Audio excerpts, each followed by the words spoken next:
I want to do a quick intro before we start day one of the 365-day reading plan. We're going to be going every day for the year of 2025, and we're going to go each day and adding some things in along with reading the Word, but also adding some things in that the Lord, has brought to my attention on certain things, and really just looking forward to doing this 365-day plan with everybody. This is going to be able to keep me accountable because I'm definitely guilty of skipping some days, but knowing that I'm going to be able to post it every single day and share it with other people as well is going to really help me keep accountable, and hopefully it'll keep you guys accountable too. So looking forward to it. Hope you guys join in every day, and let's get to it. This is day one of the 365-day reading plan, and we are going to be reading the 1-year chronological Bible plan in the Bible app. We're going to go ahead and start off with Genesis 1, the beginning. In the beginning, God created the heavens and the earth. Now the earth was formless and empty. Darkness was over the surface of the deep, and the Spirit of God was hovering over the waters. And God said, "Let there be light." And there was light. God saw that the light was good, and he separated the light from the darkness. God called the light day, and the darkness he called night. And there was evening, and there was morning, the first day. And God said, "Let there be a vault between the waters to separate water from water." So God made the vault and separated the water under the vault from the water above it. And it was so. God called the vault sky, and there was evening, and there was morning, the second day. And God said, "Let the water under the sky be gathered to one place, and let dry ground appear." And it was so. God called the dry ground land, and the gathered waters he called seas. And God saw that it was good. Then God said, "Let the land produce vegetation, seed-bearing plants, and trees on the land that bear fruit with seed in it, according to their various kinds." And it was so. The land produced vegetation, plants bearing seed according to their kinds, and trees bearing fruit with seed in it according to their kinds. And God saw that it was good. And there was evening, and there was morning, the third day. And God said, "Let there be lights in the vault of the sky to separate the day from the night, and let them serve as signs to mark sacred times, and days, and years. And let them be lights in the vault of the sky to give light on the earth." And it was so. God made 2 great lights, the greater light to govern the day, and the lesser light to govern the night. He also made the stars. God set them in the vault of the sky to give light on the earth, to govern the day and the night, and to separate light from darkness. And God saw that it was good. And there was evening, and there was morning, the fourth day. And God said, "Let the water teem with living creatures, and let birds fly above the earth across the vault of the sky." So God created the great creatures of the sea and every living thing with which the water teems, and that moves about in it, according to their kinds, and every winged bird according to its kind. And God saw that it was good. God blessed them, and said, "Be fruitful, and increase in number, and fill the water in the seas, and let the birds increase on the earth." And there was evening, and there was morning, the fifth day. And God said, "Let the land produce living creatures according to their kinds, the livestock, the creatures that move along the ground, and the wild animals, each according to its kind." And it was so. God made the wild animals according to their kinds, the livestock according to their kinds, and all the creatures that move along the ground according to their kinds. And God saw that it was good.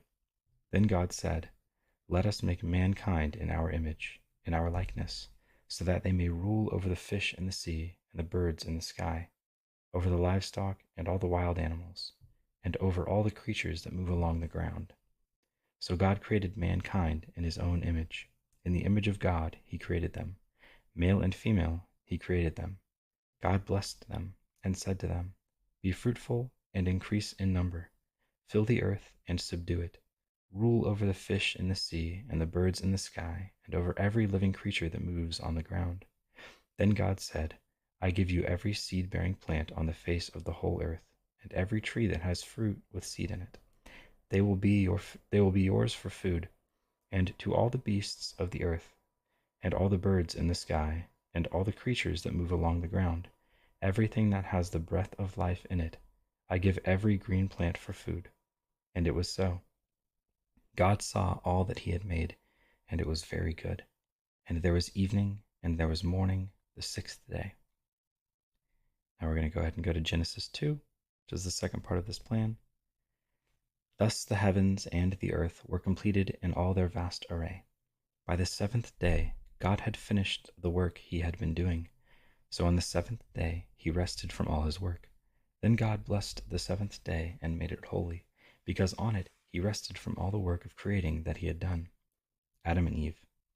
This is the account of the heavens and the earth when they were created, when the Lord God made the earth and the heavens. Now no shrub had yet appeared on the earth, and no plant had yet sprung up, for the Lord God had not sent rain on the earth, and there was no one to work the ground. But streams came up from the earth and watered the whole surface of the ground. Then the Lord God formed a man from the dust of the ground, and breathed into his nostrils the breath of life, and the man became a living being. Now the Lord God had planted a garden in the east, in Eden, and there he put the man he had formed. The Lord God made all kinds of trees grow out of the ground, trees that were pleasing to the eye and good for the food. In the middle of the garden were the tree of life and the tree of knowledge of good and evil. A river watering the garden flowed from Eden. From there it was separated into 4 headwaters. The name of the first is the Pishon. It winds through the entire land of Havilah, where there is gold. The gold of that land is good. Aromatic resin and onyx are also there. The name of the second river is the Gihon. It winds through the entire land of Cush. The name of the third river is the Tigris. It runs along the east side of Asher. And the fourth river is the Euphrates. The Lord God took the man and put him in the garden of Eden to work it and take care of it. And the Lord God commanded the man, "You are free to eat from any tree in the garden, but you must not eat from the tree of the knowledge of good and evil. For when you eat from it, you will certainly die." The Lord God said, "It is not good for the man to be alone. I will make a helper suitable for him." Now the Lord God had formed out of the ground all the wild animals and all the birds in the sky. He brought them to the man to see what he would name them, and whatever the man called each living creature, that was its name. So the man gave names to all the livestock, the birds in the sky, and all the wild animals. But for Adam, no suitable helper was found. So the Lord God caused the man to fall into a deep sleep, and while he was sleeping, he took one of the man's ribs, and then closed up the place with flesh. Then the Lord God made a woman from the rib he had taken out of the man, and he brought her to the man. The man said, "This is now bone of my bones, and flesh of my flesh. She shall be called woman, for she was taken out of man." That is why a man leaves his father and mother and is united to his wife, and they become one flesh. Adam and his wife were both naked, and they felt no shame. Now we're moving on to Genesis 3, the final part of today's plan, the fall. Now the serpent was more crafty than any of the wild animals the Lord God had made. He said to the woman, "Did God really say you must not eat from any tree in the garden?"